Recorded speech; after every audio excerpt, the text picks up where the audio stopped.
الحمدللہ رب العالمین والصلاة والسلام علی سید المرسلین اما بعد فاعوذ باللہ من الشیطان الرجیم بسم اللہ الرحمن الرحیم الصلاة والسلام علیک یا رسول اللہ الصلاة والسلام علیک یا حبیب اللہ الصلاة والسلام علیک یا نبی اللہ وعلا آلک وصحابک یا نور اللہ۔ الحمدللہ اس سلسلے میں ہمارے ساتھ مرکزی مجلس شورا کے نگران حاجی محمد عمران اتاری مدظر اللہ العالی تشریف فرما ہوں گے، درود پاک کی فضیلت شامل کریں گے اور انشاءاللہ حضرت پھر نگران شورا تشریف لائیں گے تو کچھ سوالات بھی پیش کریں گے۔ درود پاک کی فضیلت شامل کرتے ہیں۔ امیر المؤمنین حضرت علی کرم اللہ تعالی وجہ الکریم سے روایت ہے کہ نبی کریم رؤوف الرحیم صلی اللہ علیہ وسلم نے ارشاد فرمایا، تمہارا مجھ پہ درود پاک پڑھنا تمہاری دعاؤں کا محافظ، رب تعالیٰ کی رضا کا باعث اور تمہارے اعمال کی پاکیزگی کا سبب ہے۔ یقیناً درود پاک کی بہت زیادہ برکتیں ہیں۔ اللہ رب العزت ہمیں برکتیں سمیٹنے کی توفیق عطا فرمائے۔ بعض اعمال چھوٹے ہوتے ہیں ظاہری اعتبار سے، لیکن ان پہ ملنے والا اجر و ثواب اور صلہ آخرت بہت زیادہ ہوتا ہے۔ اللہ ہمیں توفیق عطا فرمائے کہ ہم بڑے اعمال بھی اختیار کریں اور ان اعمال کو جو کرنے کے اعتبار سے تو چھوٹے ہوتے ہیں لیکن اجر کے اعتبار سے بڑے ہوتے ہیں اختیار کرنے کی توفیق عطا فرمائے۔ انہی میں سے ایک درود پاک ہے۔ اللہ ہمیں توفیق عطا فرمائے کہ کثرت کے ساتھ درود پاک پڑھیں۔ صلو علی الحبیب صلی اللہ تعالی علی محمد صلی اللہ علیہ وسلم۔ حضور آج کیسے شروع کریں؟ الحمدللہ رب العالمین والصلاة والسلام علی سید المرسلین۔ واقعہ کربلا ہونے کے بعد کیا یزیدیوں کے سامنے وہ چیزیں نہیں آئیں جس سے انہیں اس بات کا احساس ہوتا کہ ہم سے بھول ہو گئی ہے؟ ٹھیک ہے، یہ تھا جی۔ دیکھیں بعض اوقات آپ جب کوئی کام کر جاتے ہیں نا تو آپ کے سامنے کچھ ایسی چیزیں آتی ہیں جس کی وجہ سے آپ کو اپنے کام کے درست یا غلط ہونے کا اندازہ ہو جاتا ہے جی۔ اللہ رب العزت نے انہیں وہ چیزیں بھی دکھائیں ٹھیک جن سے ان کو اس بات کا اندازہ ہو جانا چاہیے تھا کہ ہم سے غلطی ہو گئی۔ اچھا، یہ چیزیں جو دیکھی نا، یہ ایک تو کرامات کی صورت میں دیکھی گئیں، ٹھیک، اہل بیت پر برکات کی صورت میں دیکھی گئیں۔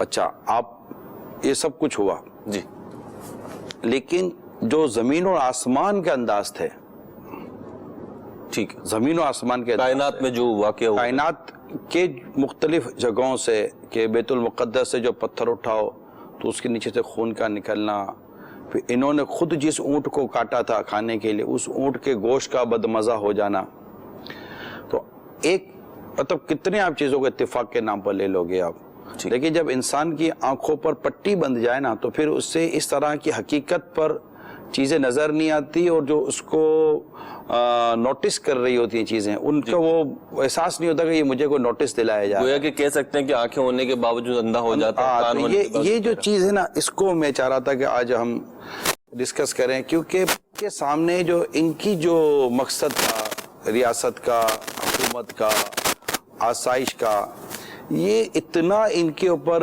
غالب آ چکا تھا کہ یہ حقیقت پر مبنی چیزیں نظر نہیں آتی۔ نہیں، آسمان کا سرخی ہو جانا، آسمان سے خون کا برسنا، جنات کا رونا، جی، یہ ساری باتیں کتابوں میں لکھی ہیں۔ سوانح کربلا پڑھ لیں، اس میں بالخصوص نارملی اور بھی ذرائع بن جاتے ہیں لیکن بالخصوص یہاں دو کتابیں ہیں، سوانح کربلا اور آئینہ قیامت۔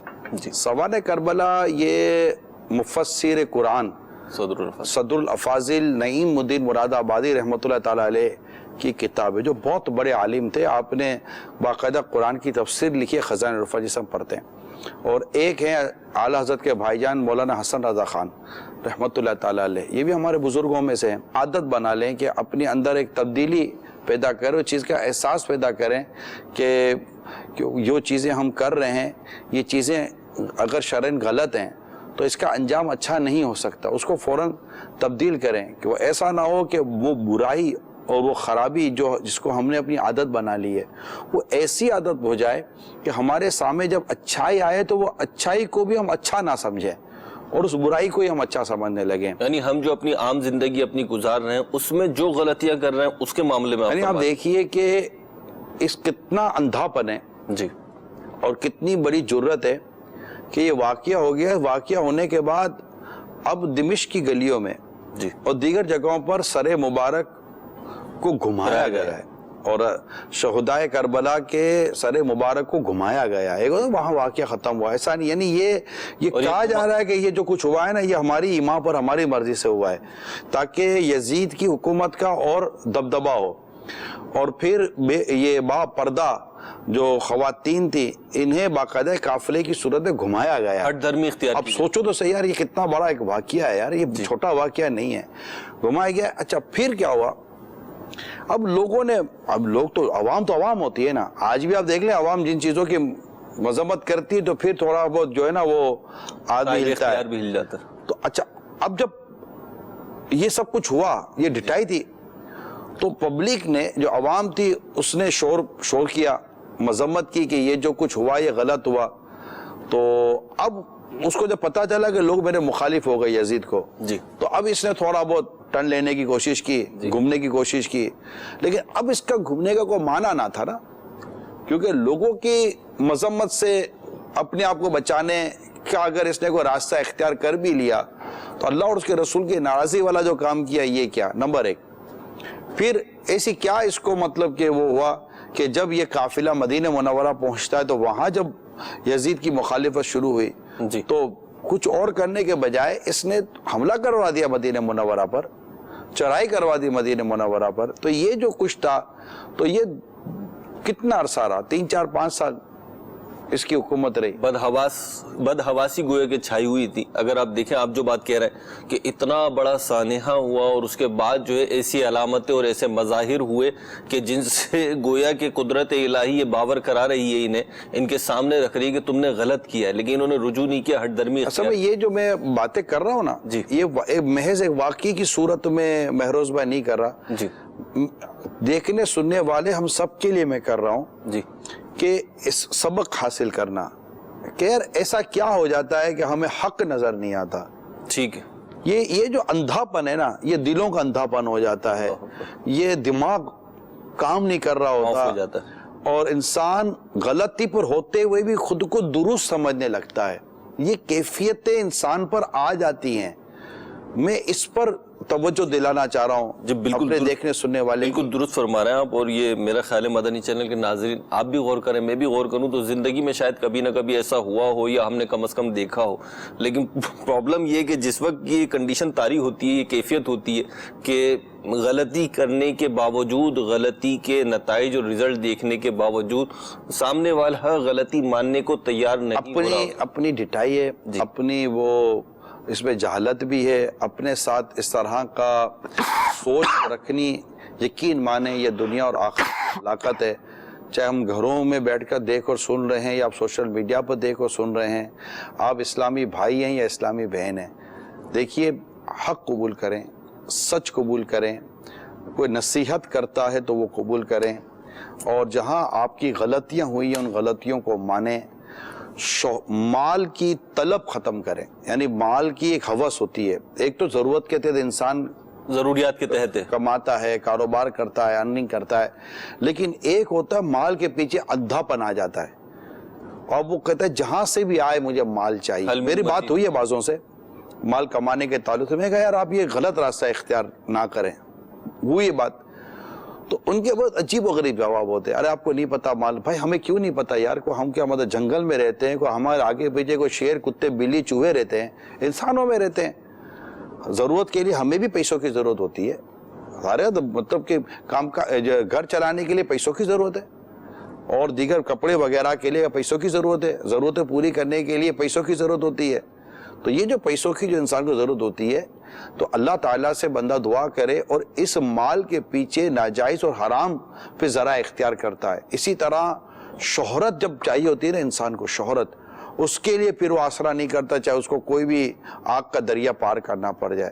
اسی طرح جب کسی کو عہدہ، منصب، اقتدار کا ایک جنون ہو جاتا ہے نا، یہ جنون ہو جاتا ہے، اس کے پیچھے ہزار قسم کی وہ ہیلے بانے رائٹ ہونے کے کرتا ہے، لیکن وہ لیفٹ ہی جا رہا ہوتا ہے اور اس کو غلط ڈائریکشن مل رہی ہوتی ہے، کیونکہ روایتوں میں واضح ہے کہ جس سے بغیر چاہے منصب دیا جائے، عہدہ دیا جائے، اس کی مدد کی جاتی ہے اور جو اس کی چاہت کر کے لیتا ہے، یعنی اس کے پیچھے پڑھ کے لیتا ہے، اس کو اس کے منصب کے سپرد کر دیا جاتا ہے۔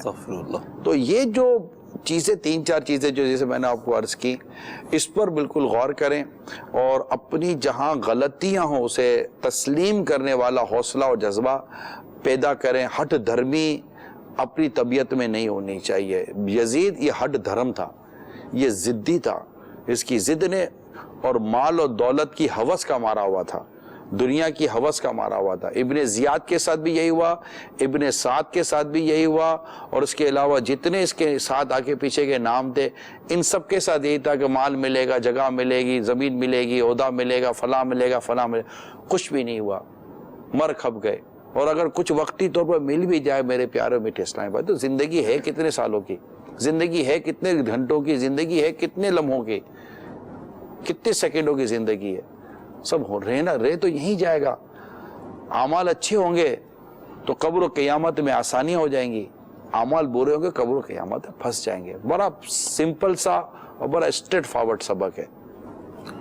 اب یہ جو آپ نے ساری گفتگو کی ہے، انشاءاللہ مدنی چینل کے ناظرین کی کالز بھی کچھ دیر میں ہم شامل کرتے ہیں، لیکن یہ جو آپ نے گفتگو لی اور گفتگو شروع کری، اور ایک بڑا بنیادی بات آپ جو کہنا چاہ رہے ہیں وہ شاید یہ ہے جو میں سمجھ سکا ہوں کہ جب غلطی ہو جائے اور واضح ہو جائے کہ غلطی ہوئی ہے تو حق قبول کر لیں، حق قبول کریں۔ اب یہ چیز سامنے آ گئی، اچھا میں ذرا تھوڑا نیچے اتروں گا، فیملیز میں جاؤں گا، گلی محلوں میں جاؤں، اگر میں مارکیٹس میں جاؤں تو بعض اوقات بہت چھوٹی چھوٹی باتیں ہوتی ہیں کہ جس کی وجہ سے پھر آگے چل کے پرابلم کریٹ ہوتی ہیں۔ وہ چھوٹی بات جو ہوتی ہے وہ فوری طور پر ہمارے سامنے آ جاتی ہے کہ یہ میں نے غلط انداز اختیار کیا ہے، میرے الفاظ غلط تھے، میرا ایٹیٹیوڈ غلط تھا، میرا گمان غلط تھا، لیکن میں صاحب منصب ہوں، یا میں نے اپنے آپ کو اس طریقے کا ایک ڈیکوریٹ کیا ہوا ہے کہ میں سامنے والے کو اب یہ نہیں کہہ سکتا کہ غلطی ہو گئی، دل میں تسلیم کر رہا ہوں کہ غلطی ہوئی ہے، آئندہ احتیاط کروں گا، لیکن اب اگر میں سامنے والے سے سوری کروں گا، ایکسکیوز کروں گا، اور جو ہے نا اس طریقے کا رویہ اختیار کروں گا، تو مجھے یہ لگتا ہے کہ اس سے میں ڈیمیج ہو جاؤں۔ یہ غلط تاثر ہے۔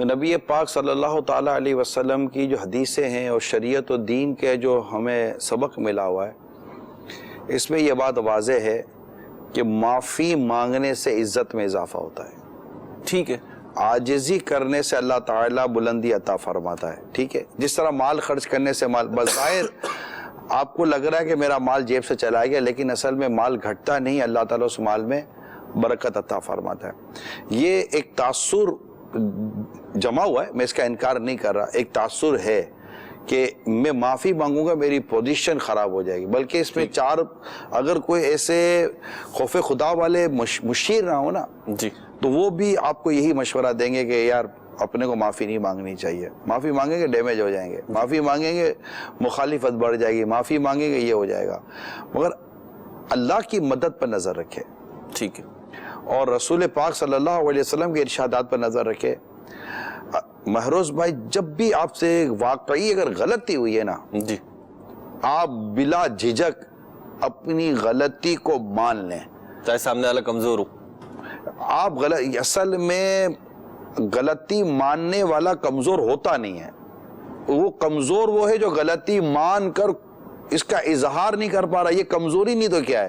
بہت سمپل سی بات ہے نا، آپ کو یہ ریئلائز ہو گیا کہ آپ کی غلطی ہے، مگر آپ اس کے اظہار سے ڈر رہے ہو، یہ ڈر ہی تو آپ کی کمزوری ہے۔ تو معافی مانگ لے، معافی مانگے، ڈر کس چیز کا ہے؟ بندہ معافی مانگے، آدمی ایڈمٹ کر لے کہ یہ جو میرے سے ہو گیا، یہ میرے سے بھول ہو گئی، مجھے یہ نہیں کرنا چاہیے تھا۔ اب کوئی بولے کہ جناب آپ سے بھول کیسے ہو گئی، غلطی کیسے ہو گئی، تو الانسان مرکب للخطا والنسیان، تو انسان سے تو غلطی بھول ہم جیسے انسانوں سے ہوتی رہتی ہے، اور یہ آپ سے غلطی کیسے ہو گئی، یہ تو وہ دعویٰ کرے جس نے آج تک بچپن سے لے کر آج تک کوئی غلطی نہ کی ہو۔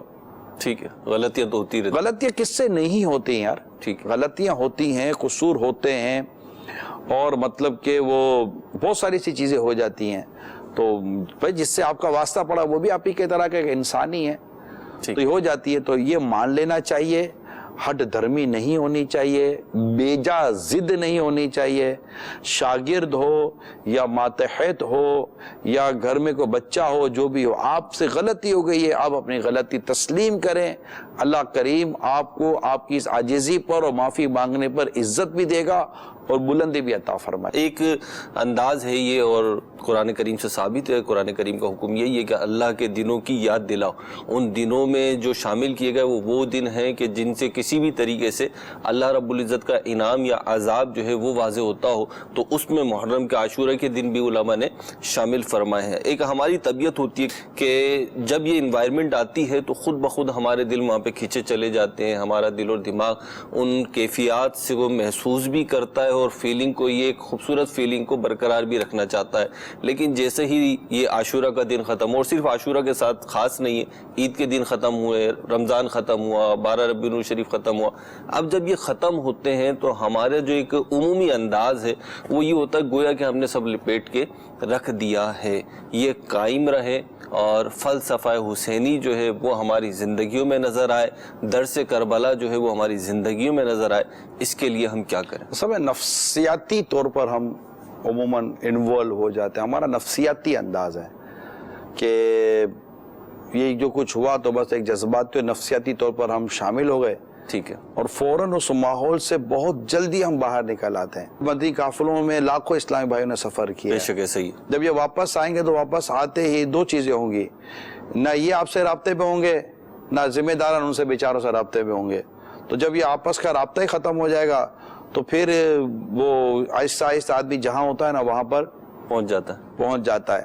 تو اصل یہ ہوتا ہے کہ ایک طرف جو نفس و شیطان کی جو قوت ہوتی ہے وہ آپ کو پیچھے دھکیل رہی ہوتی ہے, تو اگر آپ اپنے آپ کو اس کے سپرد کر دو تو پیچھے دھکیلتے دھکیلتے دوبارہ وہ آپ کو وہیں لا کر کھڑا کر دیتا ہے. دیکھیں ماہ رمضان میں بھی ایسا ہی ہوتا ہے جی. ہماری مساجد آباد ہوتی ہیں, قرآن کی تلاوت بڑھ جاتی ہے, لیکن عید ہوتے ہی آہستہ آہستہ سب آپ کے سامنے ہی ہے جو کچھ ہوا. انسان حج سے آتا ہے, ٹھیک ہے, اس کی کیفیت کچھ اور ہوتی ہے, اور لیکن تھوڑے دنوں کے اندر وہ سارے معاملات اس کے تبدیل ہونا شروع, یعنی وہ منفی تبدیل ہوتے ہیں. اصل میں ہوتا یہ ہے کہ جیسے یہ موقع ملتا ہے نا بہروز بھائی جی, امیڈیٹلی اگر آپ نے اپنی لائن بدل دی نا, جیسے بزنس مین کو موقع ملا فوراً سے اپنی لائن بدل دی, فوراً اپنا پراپر جگہ انویسٹمنٹ کر دی تو اس کا نفع نکلا اور وہ لے کر الگ ہو گیا. تو ایسے مواقع پر فوراً اپنی لائن جمپ کر لینی چاہیے. ہم اسی جیسے مثال تو بھائی ان دنوں میں ماہ رمضان میں ایسے موقع پر جب ہم نیکی کی طرف آتے تو جو صحبت جو ماحول ملا ہوا ہوتا ہے جی, جس کی وجہ سے اتنا کچھ آپ اپنے اندر فیل کر رہے ہیں, وہ فیل ختم ہو جاتی ہے کیونکہ آپ اس ماحول سے باہر آ جاتے ہیں. ٹھیک بھائی بارش کے نیچے کھڑے رہیں گے تو گیلا پن محسوس ہوگا نا, دھوپ میں بولو گے بھائی بارش کا مزے کہاں سے ملے گا یار. نہیں تو کوشش تو کرتے ہیں. اب جیسے آپ نے بات اس طرف پھیری ہے کہ رمضان المبارک اور حج اور پھر مدنی قافلوں کی بھی اگر میں بات کروں تو ایک ذہن بنا, جبھی تو ہم گئے, اب واپس آتے ہیں ذہن بنتا ہے, یہ ذہن بنتا ہے کہ میں تبدیل ہوں اور میں ان لوگوں کے ساتھ وابستہ ہوں. لیکن ایک بات آپ نے بھی پچھلے دنوں مدنی مذاکرے کے درمیان کہی تھی کہ انوائرمنٹ جو ہے نا وہ ساتھ نہیں دے رہی ہوتی, ہم نہیں جا رہے ہوتے. بھائی ماحول کے کوئی پاؤں تھوڑی ہے جو چل کر آپ کے ساتھ چلے گا, چلو یار میں اب آپ کے بیڈ روم میں بھی آ جاتا ہوں, میں آپ کے کھانے پر بھی بیٹھ جاتا ہوں. کیسے لائیں اسے؟ آپ کو ماحول میں آپ کو جانا. اصل میں طبیعتیں جب جیسے تبدیل ہوئی ہے نا آپ کے, تب پہلے آپ کو اس ماحول میں کشش نہیں تھی, جیسے ہی آپ کو اس ماحول میں کشش ملی ہے فوراً اس کو جوائنٹ کر لیں آپ.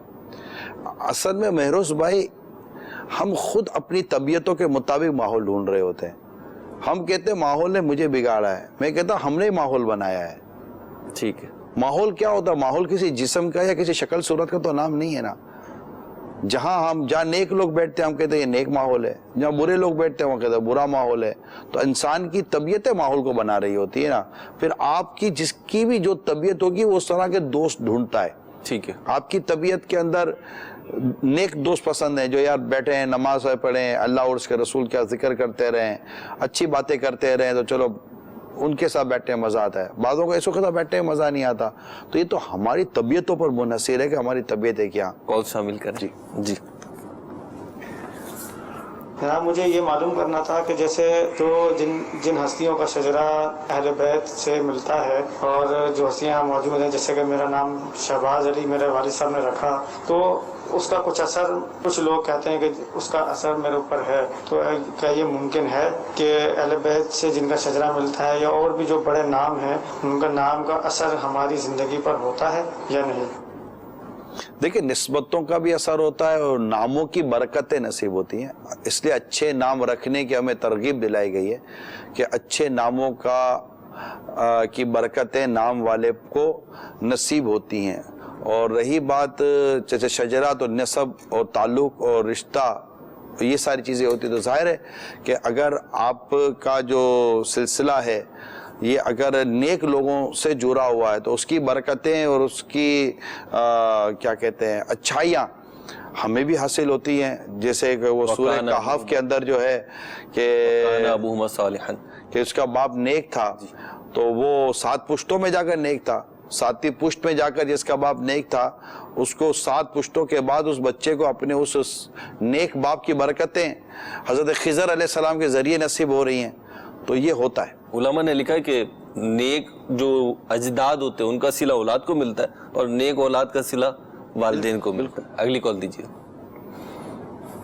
ماشاءاللہ حاجی عمران صاحب بہت اچھی گفتگو فرما رہے ہیں، اللہ کریم مدنی چینل کو شاد و آباد رکھے، یہ گھر بیٹھے بیٹھے علم دین سیکھنے کا بہترین موقع ہمیں فراہم ہو رہا ہے، اللہ کریم نگران شورا کی عمر دراز فرمائے اور آپ کا سایہ امیر اہل سنت کا سایہ تا دیر ہم پر قائم ہوتا ہے۔ آمین آمین، جزاک اللہ خیر، دعاؤں سے نوازنے کا، حوصلہ افزائی کرنے کا بہت بہت شکریہ۔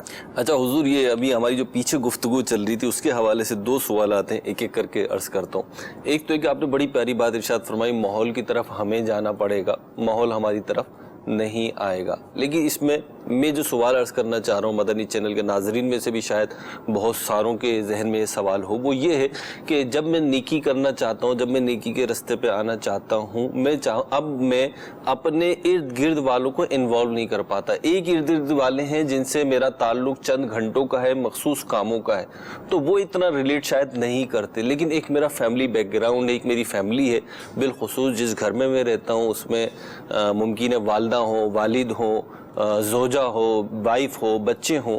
اب اگر میں تبدیل ہوا ہوں نا تو میری فیملی ایک دم سے تبدیل نہیں ہوئی ہے، اب میں کیا ایسا کروں کہ میری فیملی مجھے کم از کم سپورٹ کرے ورنہ نیکیوں میں انوالو ہو جائے؟ حسن اخلاق میں بڑی طاقت ہے مہروز بھائی۔ آپ کیا تبدیل ہوئے ہیں؟ آپ میں نرمی آئی ہے، آپ میں مسکراہٹ آئی ہے، نمازی بن گیا ہوں میں۔ نمازی بننے سے کوئی گھر والے اعتراض نہیں کریں گے نارملی کہ آپ نمازی بن گیا۔ اصل میں ہم مطلب کہ جب نیکی کی طرف آتے ہیں نا تو بدقسمتی کے ساتھ ہمارے میں شدت پیدا ہو جاتی ہے، ہمارے میں سختی پیدا ہو جاتی ہے۔ ہم جن چیزوں سے بچ رہے ہیں نا بائی فورس ہم اپنی فیملی کو ان چیزوں سے بچانے کی کوشش کر رہے ہوتے ہیں۔ ٹھیک ہے، یعنی جس سے میں نے توبہ کر لی اب ساری کائنات اس سے توبہ کر لی۔ نصیحت نرمی سے ہوگی۔ آپ بدلے ہیں تو آپ کا بدلنا آپ کی عادتوں کے بدلنے والا نہیں ہے، آپ کے کھانے پر وہی لڑائی جھگڑا شروع ہے، آپ کے معاملات وہی سختی والے ہی ہیں، بلکہ نیکی کی طرف یا نماز کی طرف آنے کے بعد آپ میں سختی بڑھ گئی، آپ اب اپنے سوا ہر ایک کو گناہ گار سمجھنے لگ گئے۔ ایسی صورتحال میں گھر کا ماحول جو بگڑا ہے تو اس کے بگڑنے میں ہمارا اپنا بہت بڑا ایک ہوتا ہے کہ بگڑنے سے برا یہ تھا کہ جو اشتعال آ گیا گھر والوں میں تو وہ ہماری مطلب کہ بیجا روک ٹوک۔ اب مثال کے طور پر بعضوں کو نیکی کرنے اور نیکی کروانے کا شوق تو آ جاتا ہے، ٹھیک ہے، نہ اس کو نیکی کرنے آتی ہے نہ نیکی کروانے آتی ہے، یعنی شوق آ گیا، طریقہ شوق آ گیا ہے، اس کو نیکی کرنے بھی نہیں آ رہی کہ وہ نیکی کو شریعت کے مطابق کر نہیں رہا ہے اور اگلے کو شریعت کے مطابق نیکی کروا نہیں رہا ہے۔ یہ دونوں چیزوں میں وہ غلطی کر رہا ہے کیونکہ علم کی کمی ہے۔ اب گھر کے اندر بھی مطلب آپ دیکھیں گے تو آپ کو ایسا ماحول ملے گا کہ ایک دوسرے کو سمجھانے کا انداز ہی جاریانہ ہے، ٹوکنا، جھاڑنا، طنز کرنا، روزہ تھا اس کی روزے میں تو نہیں کرو، اب یہ روزے میں تو نہیں کرو کہہ کر کیا ضرورت ہے؟ آپ نے بیکار اس کو بیچارے کو طنز یا تانا کر دیا یا اس بیچارے کو آپ نے ویسے ہی مطلب ستا دیا۔ تو یہ چیز کرنے کے بجائے آدمی مطلب کہ برداشت کرے، صبر کرے۔ بھائی صحیح کہہ رہا ہوں مہروز بھائی، ہمیں سمجھانا نہیں آتا، ہمیں نصیحت کرنے نہیں آتی، ہماری اپنی اختراع ہے، ہمارا اپنا مزاج ہے، ہم اسی سے یہ سارے کام کریں۔ اب اپنی طبیعت سے تو کھانا نہیں پکتا، طریقہ کار سے کھانا پکتا ہے۔ آپ بولو میری مرضی ہے، میں مسالے کی جگہ پر نمک ڈال دوں، نمک کی جگہ پر میں چینی ڈال دوں، تو کون کیسے بنے گا یہ کھانا؟ تو ہر کام کا ایک طریقہ ہے، ہر کام جس کو ریسیپی کہتے ہیں نا, ٹھیک ہے, ہر کام کا ایک انداز ہے کہ کہاں کیا کرنا ہے. تو انشاءاللہ جب اس انداز سے آپ اپنے گھر کے اندر نیکی کی طرف بلائیں گے اور خود آپ پروف کریں گے کہ میرے اندر نرمی, اخلاق, کردار, اور میں گناہوں سے بچ رہا ہوں, یہ ساری چیزیں جب فیل کریں گے لوگ آپ سے محبت کریں گے. ٹھیک ہے, کاز کی طرف بڑھتے ہیں. پہلے ایک سوال میرا جو ہے وہ لے لوں میں کہ اسلامی بہنوں کے لیے جب درس کربلا کی بات کرتے ہیں, شہدائے کربلا کی بات کرتے ہیں, واقعہ کربلا کی بات کرتے ہیں, تو ہم ایک مین اسٹریم پہ جو دیکھتے ہیں تو مردوں کے لیے, اسلامی بھائیوں کے لیے بڑے مدنی پھول اس بیان ہو رہے ہوتے ہیں, کردار, حسن کردار کی باتیں ہو رہی ہوتی ہیں, اور ان کے لیے بڑا ایک سبق بیان کیا جاتا ہے. تو اسلامی بہنوں کے لیے, خواتین کے لیے بھی واقعہ کربلا میں, شہدائے کربلا کی زندگی میں درس ہے؟ کیوں نہیں ہے. خود جو عادات اور اطوار امام حسین رضی اللہ تعالیٰ عنہ اور آپ کے دیگر رفقا سے ظاہر ہوئیں, ان میں ایک بڑی عادتیں وہ ہیں جو مرد اور عورتوں میں سیم ہونی چاہیے. صبر, برداشت, یہ دونوں طرف تحمل چاہیے, اور استقامت, اور رضا الہی پر راضی ہونا. ٹھیک. اور اس طرح کی جو بہت ساری, اگر دوسری طرف جاتے ہیں تو جو پردہ نشین خواتین تھیں, جی, انہوں نے کوئی مطلب ایسا انداز اختیار نہیں کیا جس کو شریعت نے منع کیا ہے. ٹھیک. نوحہ وغیرہ کی طرف وہ نہیں گئے, انہوں نے صبر کیا. امام حسین رضی اللہ تعالیٰ عنہ نے صبر کی تلقین کی.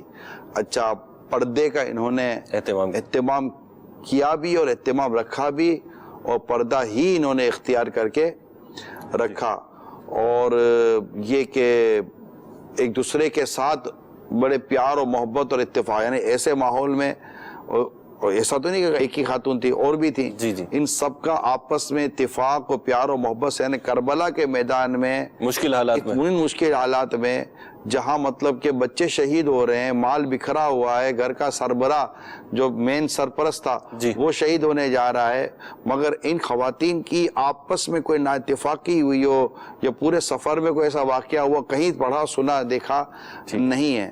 تو آپس میں کس طرح رہنا ہے, ایسی مصیبت و پریشانی کی حالت میں کس طرح رہنا ہے, اس قسمہ پرسی کے عالم میں کیسے رہنا ہے, ایک دوسرے کو کیسے صبر کرنی ہے, تلقین کرنی ہے, ان تمام تر. حضرت زینب رضی اللہ تعالیٰ عنہ, حضرت علی رضی اللہ تعالیٰ عنہ کی شہزادی ہیں, کتنی خوبصورت کمانڈنگ تھی ان کے ہاتھ میں, اور کتنی ہمت و جرت کے ساتھ یہ اس قافلے کو لے کر چلتی رہیں, اور حوصلہ بڑھاتی رہیں, ہمت بڑھاتی رہیں, اور بڑا مطلب کہ ان کا رول تھا, حتیٰ کہ مدینہ منورہ پہنچی واپسی. جی, ایک لیڈنگ رول ادا کیا امام حسین کی شہادت کے بعد, اور وہ شریعت و پردے کے تقاضے میں رہ کر. جی جی بالکل, جبکہ امام زین العابدین رضی اللہ تعالیٰ عنہ ساتھ تھے.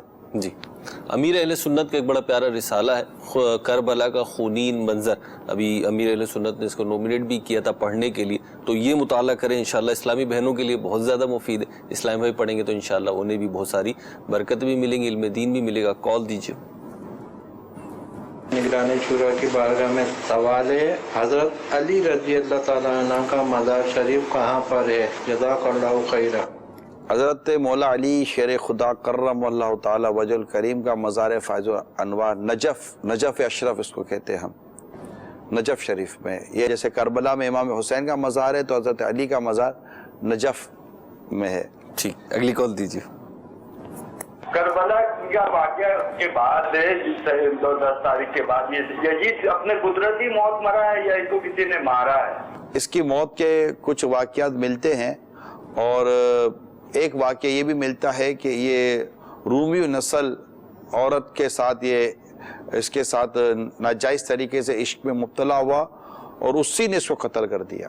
حضور یہ ایک کال کی طرف بھی بڑھتا ہوں. ایک بات یہ ہے کہ جب بھی ہم دیکھتے ہیں, بالخصوص تاریخ عالم اٹھا کے دیکھ لیں, حضرت آدم علیہ السلام سے لے کے حضرت عیسیٰ تک, اور پھر حضرت عیسیٰ سے نبی کریم علیہ السلام, پھر شہدائے کربلا تک, اور پھر آگے بھی دیکھ لیں اگر ہم, تو دو چیزیں دکھتی ہیں. اہل حق جو ہوتے ہیں انہیں اکثر و بیشتر تنگی کا, امتحان کا, آزمائش کا سامنا ہوتا ہے. ایسا ہوتا رہا ہے, ہوتا آیا ہے, آج بھی ہو رہا ہے. دوسرا کہ اگر ہم ان کے مخالفین کو دیکھیں تو اس کی بنیاد, جیسے آپ نے بھی بیان فرمائی, میں اپنے الفاظ میں اسے عرض کرتا ہوں کہ دنیا کی محبت اور خواہش نفسانی کی جو ان کی ایک چاہت ہوتی ہے, اس کو کسی طریقے سے میں پورا کر لوں, یہ بڑی بنیادی دو چیزیں ہوتی ہیں. اس سے ہم جو ہے اپنے کردار میں کیا چیز اخذ کریں. دیکھیں, حق پر رہنے والے کو اگرچہ وقتی طور پر تکلیف ہوتی ہے مگر وہ پرسکون زندگی گزار رہا ہوتا ہے. مہروز بھائی, آپ اپنے طور پہ مطمئن ہوتا ہے، مطمئن ہوتا ہے کہ الحمدللہ، کیونکہ اللہ کی رحمت سے اس کو ایک ایسی نعمت نصیب ہوتی ہے مہروز بھائی، جس نعمت کے لیے انسان اگر اس نعمت کو سمجھ لے نا اپنی دولت خرچ کر دے گا، وہ نعمت ہے سکون۔ بالکل ایسے ہی سب سے اہم ترین نعمتوں میں سے ایک نعمت ہے سکون۔ صحیح۔ اللہ تعالیٰ اپنے ان نیک بندوں پر، حق پر رہنے والوں کے دلوں پر سکینہ نازل فرماتا ہے، سبحان اللہ، یہی لفظ استعمال ہوا، ان پر سکون نازل فرماتا ہے۔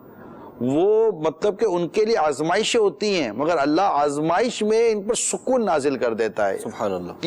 یہ بس یہ اللہ کی رحمت ہے۔ یہ کس طرح وہ سکون کی دنیا سے اپنے اندر مطلب وہ فیلنگ لا رہا ہوتا ہے، وہ یقیناً بندہ جانے اس رب کی رحمت جس پر ہوتی ہے وہی محسوس کر سکتا ہے۔ اور دوسرا جو ہے نا، جو نفسانی طور پر، دنیاوی طور پر بظاہر آسائشیں نظر آتی ہیں، مگر اس سے ایک چیز چلی گئی ہوتی ہے۔ دیکھیں یہ ہر ایک کے لیے نہیں ہے، جس نے ناحق طور پر اپنے آپ کو آسائشوں میں مبتلا کیا ہوا ہے، ناحق طور پر جس نے اپنے آپ کو ناجائز کاموں میں مبتلا کیا ہوا ہے، اس کے لیے، یہ میں اس کے لیے کہہ رہا ہوں کہ اس کے لیے یہ بظاہر چیزیں نظر آ جاتی ہیں، مگر اس کو سکون چلا جاتا ہے۔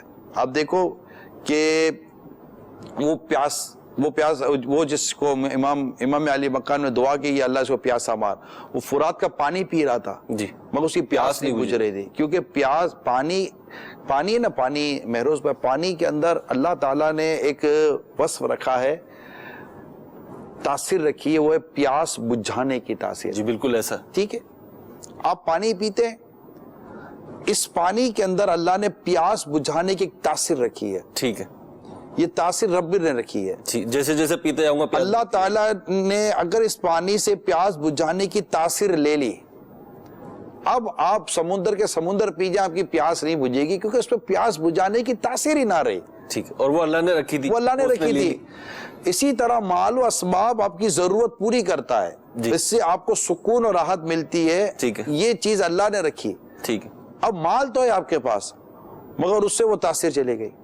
ایسے ہی دوا میں شفا کی تاثیر اللہ نے رکھی، بالکل، آپ نے دوا کھائی، لیکن شفا کی اگر اسے تاثیر اللہ لے لے تو دوائیں کھاتے رہے، سائیڈ ایفیکٹ ہی کرے گی، آپ کی بیماری دور نہیں ہوگی۔ بالکل ایسے ہی، ٹھیک ہے نا۔ تو یہ اللہ تعالیٰ کی جو قدرت ہے، اس کی جو کرم نوازی ہے نا، جو اس کے ان بندوں پر جو حق پر ہوتے ہیں، سچ پر ہوتے ہیں، دیانت پر ہوتے ہیں، ایمانداری پر ہوتے ہیں، اور اللہ اس کے رسول کے دین پر ثابت قدم اور استقامت کے ساتھ رہتے ہیں، تو اللہ کریم ان کے لیے اس طرح آسانیاں مہیا کر دیتا۔ آپ دیکھیں نا اس غار ثور میں جی، تو صدیق اکبر رضی اللہ عنہ کو اپنی گھبراہٹ نہیں تھی، آقا کریم صلی اللہ علیہ وسلم ان کے ساتھ تھے، دشمن پیچھے تھے، انہیں جو گھبراہٹ تھی، تشویش تھی، اپنی نہیں تھی، وہ تو اپنی جان قربان کرنے کے لیے ساتھ چلے تھے، مگر انہیں یہ تھا کہ آقا کو کوئی نقصان نہ پہنچے۔ نبی پاک صلی اللہ علیہ وسلم نے ایک جملہ ارشاد فرمایا، اللہ ہمارے ساتھ ہے، اللہ ہمارے ساتھ ہے۔ کتابوں میں لکھا ہے یہ لا تحزن ان اللہ معانا، غم نہ کر کہ اللہ تعالیٰ ہمارے ساتھ ہے۔ یہ جملہ ادا ہوتے ہی صدیق اکبر کے بارے میں آتا ہے کہ ان پر ایک طرح سے سکینہ نازل ہو گیا، سکون نازل ہو گیا۔ تو یہ اللہ تبارک و تعالیٰ کی رحمت ہے ہمیشہ ہر ایک کے لیے۔ آپ بے سکون ہیں، آپ اپنی بے سکونی کی وجہ ڈھونڈیں۔ آپ کو کئی جگہوں پر اللہ کی نافرمانی ملے گی، کئی جگہوں پر آپ کو اللہ کی نافرمانی ملے گی، کئی جگہوں پر آپ کو اللہ کی، ہم کہتے ہیں کہ نہ جانے ایسا کیا ہو گیا، بھائی اللہ کی نافرمانی ہے، جہالت ہے، علم کی کمی ہے، نمازیں پڑھتے تو نماز درست نہیں ہے، قرآن پڑھتے تو تلاوت درست نہیں ہے، روزے رکھتے تو روزے کے احکام درست نہیں ہے، زکوٰۃ دیتے تو زکوٰۃ درست نہیں ہے، حج کیا تو حج کا معاملہ درست نہیں ہے، اس کے علاوہ ہزار قسم کے اور برائیاں، گناہ، غیبت، چغلی، تہمت، بدگمانی، وعدہ خلافی، دل آزار، یہ سب ہوتے ہیں، تو سکون نہیں ہے، نہ جانے کون سا گناہ ہو گیا۔ ارے بھائی کون سا گناہ نہیں ہوا، ایسا نہیں کرے یار، کون سا گناہ ہو گیا ہے، کتنی بے باکی ہے، کون سا گناہ نہیں ہوا، یوں بولے، یعنی کون سا گناہ نہیں ہوا، یوں ہم تو سراپا گناہ گار ہیں۔ یہ کہنا کہ نہ جانے مجھ سے کون سا گناہ ہو گیا ہے، گناہ گار بولتا ہے مجھے کون سا گناہ ہو گیا ہے۔ بڑی پیاری بات ہے کہ اپنی ذات کا ایک جو انالائز کر لیں، تجزیہ کر لیں، اپنا گناہوں کا محاسبہ کر لیں کہ جو برائیاں آ رہی ہیں یا جو تنگیاں آ رہی ہیں وہ کیوں آ رہی ہیں۔ اگلی ایک کال دیجیے۔ یہ سوال ہے میرا کہ میں ماحول میں تو ہوں، لیکن یہ حضرت کہ میں اجتماع میں جاتا ہوں، وہاں سے آنے کے بعد یعنی کہ میری بیٹری فل ہو جاتی ہے، اور مطلب بہت سوچتا ہوں کہ اپنے گھر والوں کو مطلب یعنی کہ ترکیب کے ساتھ لے کے چلوں، ٹھیک ہے، میں مسجد مذاکر میں بھی میرے کو میرے نظام کا بہت بولتے نا، بس جاتے جاتے ہم پوچھتا ہوں لیکن میں کر نہیں پاتا، یہی میرے لیے کچھ عرض کروا دیجیے کہ میرے کو کچھ ریٹ نہیں ہے، کچھ چاہتا ہوں. ماشاء اللہ. دیکھیں اب اجتماع میں تو آ رہے ہیں نا، انڈر اسٹیمیٹ نہ ہو، احساس کمتری کا شکار نہ ہو. آپ اجتماع میں آ رہے ہیں، آپ چلو اللہ کرے کہ آپ رکیں، پوری رات رک جائیں اور وہیں سو جائیں. ہو سکتا ہے کہ آپ کی طبیعتوں میں اور بہتری آ جائے. آپ گھر جاتے ہیں تو گھر والوں کو بھی نرمی، پیار اور محبت کے ساتھ آپ اپنے ساتھ چلانے کی کوشش کریں. بہت زیادہ جذباتی نہ دیکھیں، جذبہ ہو جذباتی نہ ہو. آپ جذبے سے کام کریں گے تو منزل مل جائے گی، جذباتیوں کا کام کریں گے تو منزل آتی ہوئی بھی دور چلی جائے گی.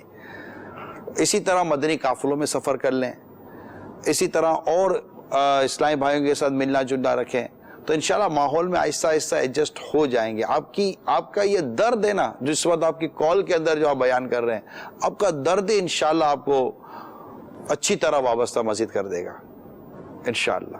حضور یہ اب آخری پیغام، ہمارے سلسلے کا وقت اختتام کو پہنچ رہے ہیں. آخری پیغام، آخری بات کوئی آخری پیغام، آخری بات اس سلسلے کے حوالے سے؟ ویسے تو کرتے رہیں گے نا، آخری انشاءاللہ.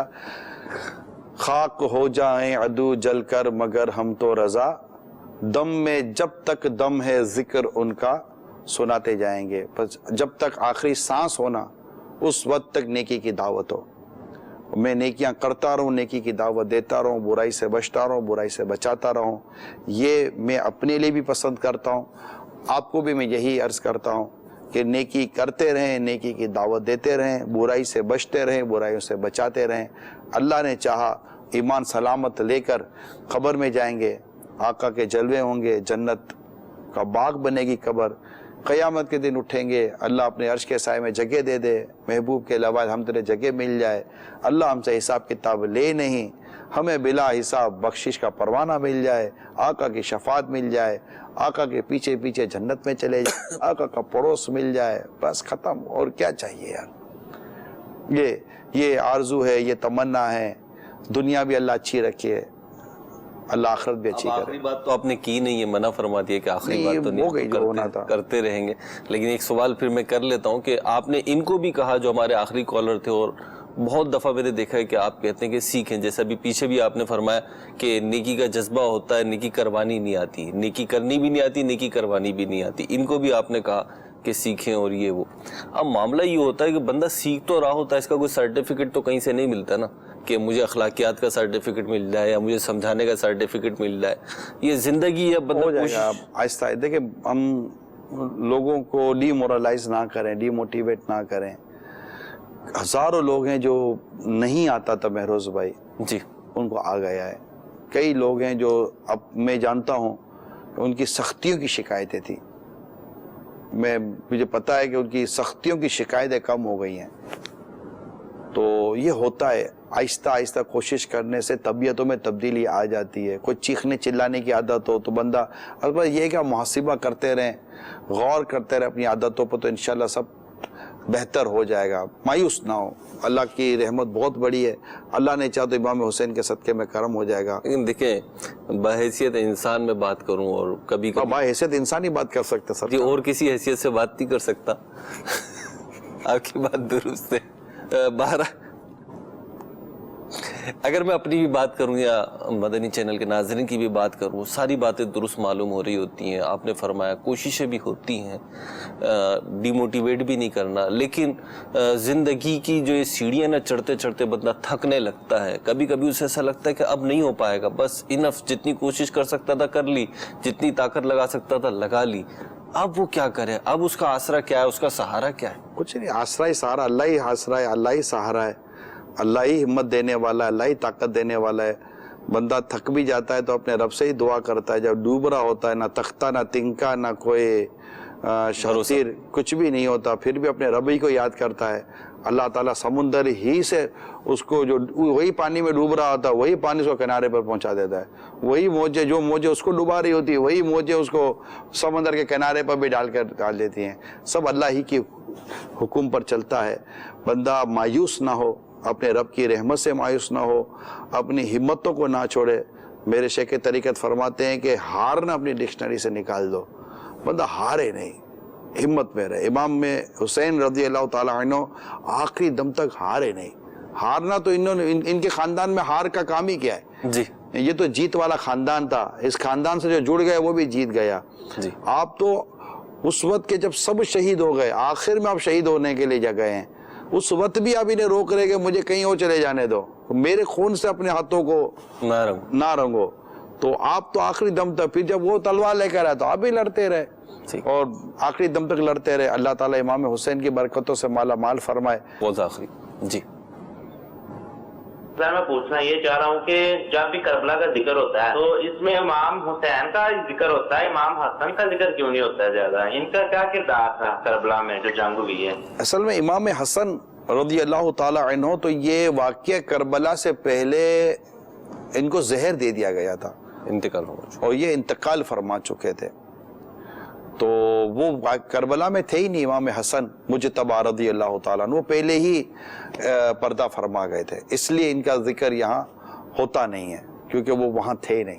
ٹھیک. اللہ تعالیٰ ہمیں اچھی باتیں سننے, ان پہ عمل کرنے کی توفیق عطا فرمائے. صلو علی الحبیب صلی اللہ تعالی علی محمد صلی اللہ تعالی علیہ وسلم.